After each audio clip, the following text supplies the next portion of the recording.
Хэрвээ дэлхий дээрх хамгийн сүүлчийн хүн байсан бол яах вэ? Намгүн сүүлийн дараах ертөнцид 2 охин хотын балгас дундуур хагас гинжит мотоцикл унан аялдаг. Чито жолоо барин ном цуглуулна.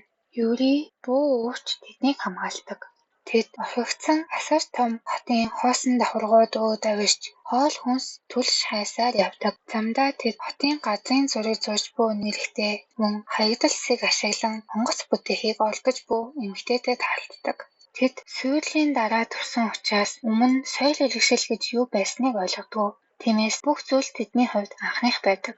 Анх удаа шоколад идэж, анх удаа зураг авч, загас идэж, хоосон бетон барилгууд донд хөгжим цулаатахыг сонсдог. Тэд дэлхийг сөөрөөсөн томоохон дайны дараа юу үлдсэнийг хардагч чи чан юу хоёр өөдрөг хэвээр байдаг. Тэд хөгжилдөж, инээж, амьд үлдэхийг хичээн урагшилсаар байдаг. Цүкүмизүгийн мангагаас сэтэлсэн Шоужо Шумацурико 10-9 боддогч жоохон гонигтай. Өдөр бүр нэг аним.